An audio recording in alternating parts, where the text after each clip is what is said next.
कहानी प्रेमी सभी श्रोताओं को हार्दिक नमस्कार। आज आपकी सेवा में प्रस्तुत है प्रेमचंद जी की कहानी आत्म संगीत।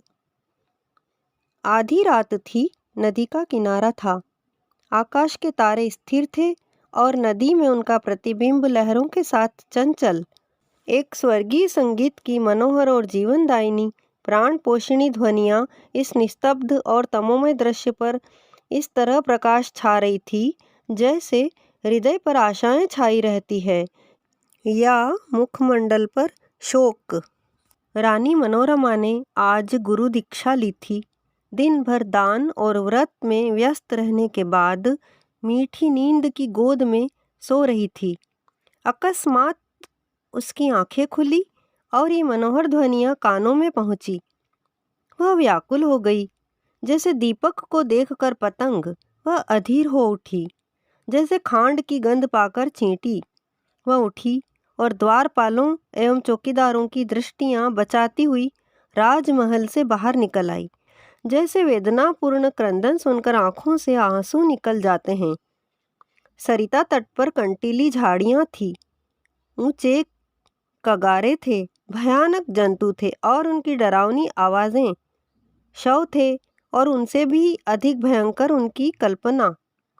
मनोरमा कोमलता और सुकुमारता की मूर्ति थी, परंतु उस मधुर संगीत का आकर्षण उसे तन्मयता की अवस्था में खींचे लिया जाता था। उसे आपदाओं का ध्यान न था। वह घंटों चलती रही, यहाँ तक कि मार्ग में नदी ने उसका गतिरोध किया। मनोरमा ने विवश होकर इधर उधर दृष्टि दौड़ाई। किनारे पर एक नौका दिखाई दी। निकट जाकर बोली, माँ जी, मैं उस पार जाऊंगी। इस मनोहर राग ने मुझे व्याकुल कर दिया है। माँ जी, रात को नाव नहीं खोल सकता। हवा तेज है और लहरें डरावनी, जान जोखिम है। मनोरमा, मैं रानी मनोरमा हूँ, नाव खोल दे, मुँह मांगी मजदूरी दूंगी। माँ जी, तब तो नाव किसी तरह नहीं खोल सकता। रानियों का इसमें निबाह नहीं। मनोरमा, चौधरी, तेरे पांव पड़ती हूँ, शीघ्र नाव खोल दे, मेरे प्राण खींचे चले जाते हैं। माँ जी, क्या इनाम मिलेगा? मनोरमा, जो तू मांगे। माँ जी, आप ही कह दें। गंवार, क्या जानूं कि रानियों से क्या चीज़ मांगनी चाहिए। कहीं कोई ऐसी चीज़ न मांग बैठूं जो आपकी प्रतिष्ठा के विरुद्ध हो। मनोरमा, मेरा यह हार अत्यंत मूल्यवान है, मैं इसे खेवे में देती हूँ। मनोरमा ने गले से हार निकाला। उसकी चमक से मांझी का मुखमंडल प्रकाशित हो गया। वह कठोर और काला मुख जिस पर झुर्रियाँ पड़ी थी। अचानक मनोरमा को ऐसा प्रतीत हुआ मानो संगीत की ध्वनि और निकट हो गई हो। कदाचित कोई पूर्ण ज्ञानी पुरुष आत्मानंद के आवेश में उस सरिता तट पर बैठा हुआ उस निस्तब्ध निशा को संगीत पूर्ण कर रहा है। रानी का हृदय उछलने लगा। आह, कितना मनोमुग्ध कर राग था। उसने अधीर होकर कहा, मांझी, अब देर न कर, नाव खोल, मैं एक क्षण भी धीरज नहीं रख सकती। मांझी, इस हार को लेकर मैं क्या करूँगा?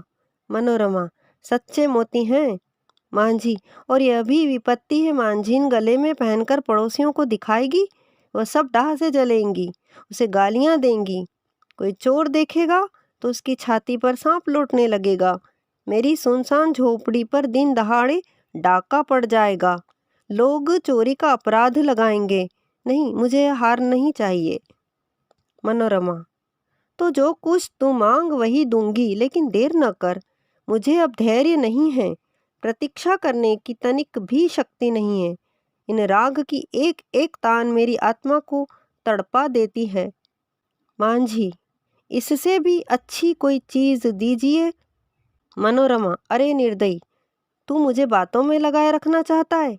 मैं जो देती हूँ वह लेता नहीं, स्वयं कुछ मांगता नहीं।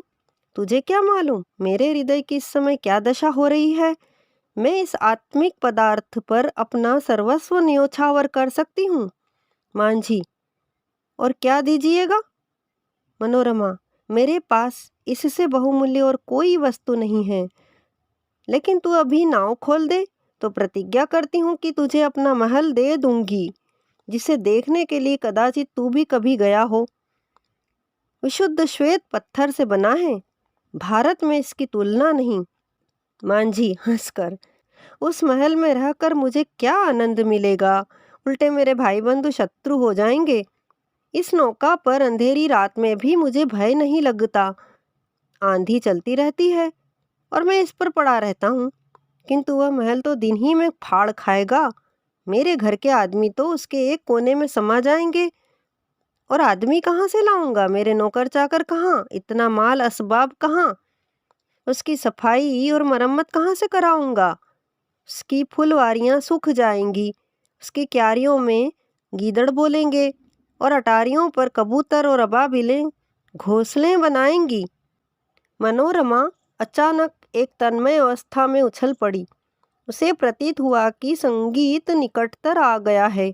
उसकी सुंदरता और आनंद अधिक प्रखर हो गया था, जैसे बत्ती उकसा देने से दीपक अधिक प्रकाशवान हो जाता है। पहले चित्ताकर्षक था, तब आवेशजनक हो गया था। मनोरमा ने व्याकुल होकर कहा, आह, तू फिर अपने मुंह से क्यों कुछ नहीं मांगता। आह, कितना विरागजनक राग है, कितना विह्वल करने वाला। मैं अब तनिक धीरज नहीं धर सकती। पानी उतार में जाने के लिए जितना व्याकुल होता है, श्वास हवा के लिए जितनी विकल होती है, गंध उड़ जाने के लिए जितनी व्याकुल होती है, मैं उस स्वर्गीय संगीत के लिए उतनी ही व्याकुल हूँ। उस संगीत में कोयल की सी मस्ती है, पपीहे की सी वेदना है, श्यामा की सी विह्वलता है। इसमें झरनों का सा जोर है, आंधी का सा बल। इसमें वह सब कुछ है। इससे विवेकाग्नि प्रज्वलित होती है, जिससे आत्मा समाहित होती है और अंतःकरण पवित्र होता है। मांझी, अब एक क्षण का भी विलंब मेरे लिए मृत्यु की यंत्रणा है। शीघ्र नौका खोल। जिस सुमन की यह सुगंध है, जिस दीपक की यह दीप्ति है, उस तक मुझे पहुंचा दे। मैं देख नहीं सकती, संगीत का रचयिता कहीं निकट ही बैठा हुआ है, बहुत निकट। मांझी, आपका महल मेरे काम का नहीं है, मेरी झोपड़ी उससे कहीं सुहावनी है।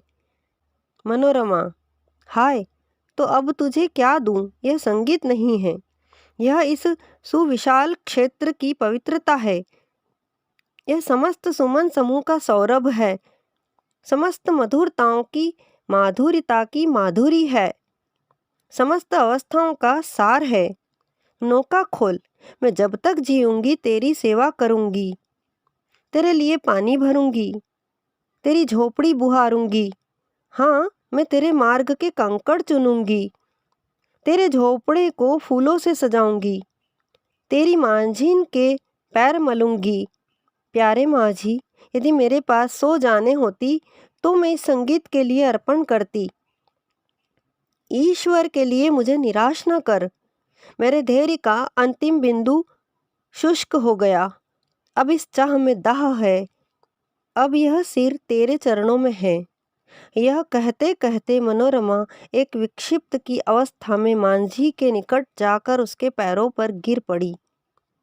उसे ऐसा प्रतीत हुआ मानो वह संगीत आत्मा पर किसी प्रज्वलित प्रदीप की तरह ज्योति बरसाता हुआ मेरी ओर आ रहा है। उसे रोमांच हो आया। वह मस्त होकर झूमने लगी। ऐसा ज्ञात हुआ कि मैं हवा में उड़ी जाती हूँ। उसे अपने पार्श्व देश में तारे झिलमिलाते हुए दिखाई देते थे। उस पर एक आत्मविस्मृत का भावावेश छा गया और अब वही मस्ताना संगीत, वही मनोहर राग उसके मुंह से निकलने लगा। वही अमृत की बूंदें उसके अधरों से टपकने लगी। वह स्वयं इस संगीत की स्रोत थी। नदी के पास से आने वाली ध्वनियाँ, प्राण पोषिणी ध्वनियाँ उसी के मुख से निकल रही थीं। मनोरमा का मुखमंडल चंद्रमा की तरह प्रकाशमान हो गया था और आँखों से प्रेम की किरणें निकल रही थीं। प्रेमचंद जी की इस कहानी में रानी मनोरमा को गुरु दीक्षा के पश्चात पूर्ण जागृति अर्थात कुंडलिनी चक्र की, परम सहस्त्रार चक्र की अवस्था का अनुभव हो रहा था। और यही इस कहानी में दर्शाया गया है कि सर्वश्रेष्ठ आत्मानंद ही है। आपको यह कहानी कैसी लगी? प्लीज़ हमें कमेंट्स बॉक्स में अवश्य बताइएगा।